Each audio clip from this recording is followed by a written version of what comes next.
There in the middle of the wood, said my mother, it is the place where the king of the pumpkin lives. But pumpkin lives in fields, not in forests, I said to my mother. She wouldn't listen to me. I am telling you, she said, the king of the pumpkins lives in the middle of the woods, and the woods that he lives in are the woods right next to our house. The woods you can see out of the window over there. She pointed with her hand to her woods that were in fact just outside the window behind our house. He doesn't live in a fight like other pumpkins, continued mother, because he is not an ordinary pumpkin. He is the king pumpkin. I shut up and decided to believe her, like you do when you are a kid. Firstly, I knew that it wasn't worth arguing with my mother. She always won. Secondly, when you are a kid, you always believe what grown-ups tell you, no matter how stupid it is, like Santa Claus and stuff like that. Kids always believe it, even though they know it is stupid. Still, I decided to believe her.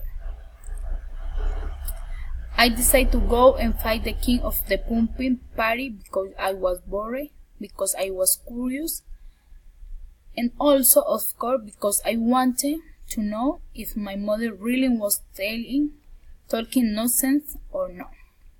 Mother often talked nonsense, I had to say that. There was the time she told me that the moon was made of cheese. I knew that was nonsense. Then there were all the stories she told me, stories about frogs, princes, and shoes, stories about donkeys and unicorns, gnomes and elves, magic mirrors and magic cooking pots. Stories about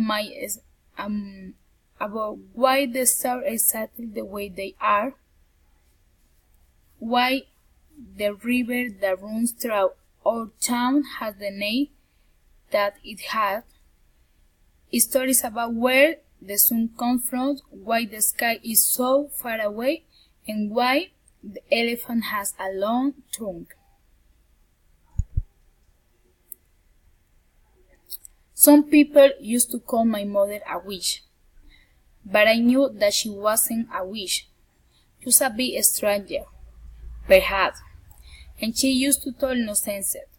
Perhaps it was also because of the black cat we had. People say that witches always had a black cat, and we have a black cat, but Maud wasn't a witch cat. He was just a regular black cat. Maud could talk through, I had to say that. Perhaps that isn't so regular in a cat, now I think about it. Anyway, I was telling you about the time when I want to fight the king of the pumpkin. I set off with Maud the cat into the woods to look for the king of the pumpkins. Even though we lived in the house near the woods all of my life, I had never gone into the middle of the wood. This was the first time. I was glad I had Maud with me. I was a little bit scared, even though I didn't really think that the king of the pumpkin lay there.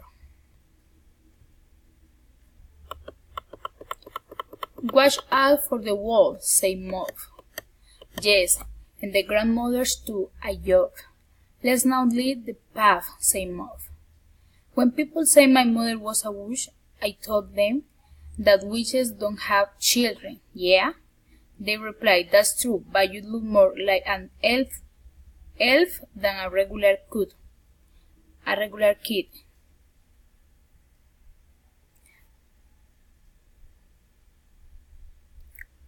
We walked on into the forest.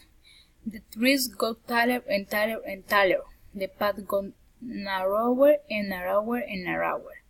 What does he do then? This king of the punkies asks Mo. I don't know really, I say. I guess he just kind of his hair punked, was punked, he designed punking rules and punking laws, and punishing people who break them. Oh, I see, say Maud. He was quiet for a while, then say, what kind of thing are punking rules then? And how big you can grow? What color you have to be stuffed like hat? You are making this, aren't you?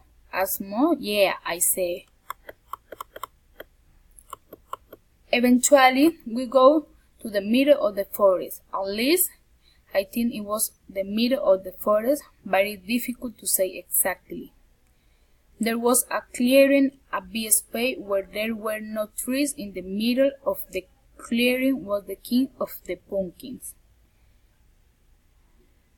At least I think it was the king of the pumpkin. It looked like a man at first. He was quite tall and had legs and arms made from sticks.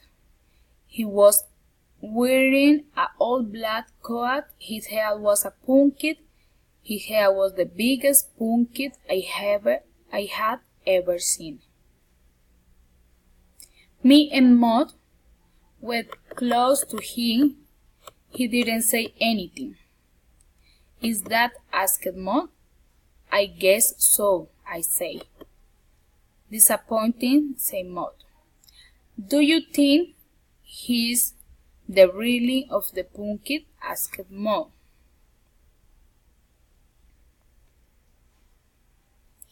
Who knows? Replied the cat. As we walked back along the path of the forest, I started to think about what was real and what was not. Couldn't things that were made up also be true?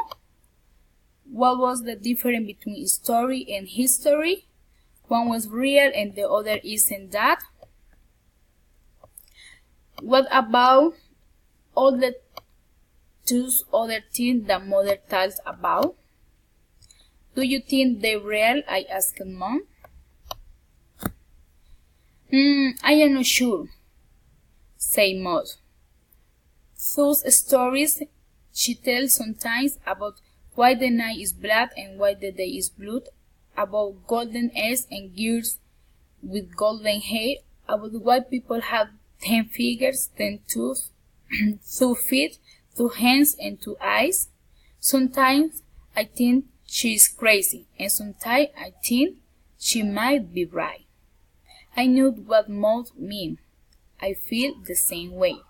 Perhaps the stories aren't true, I say.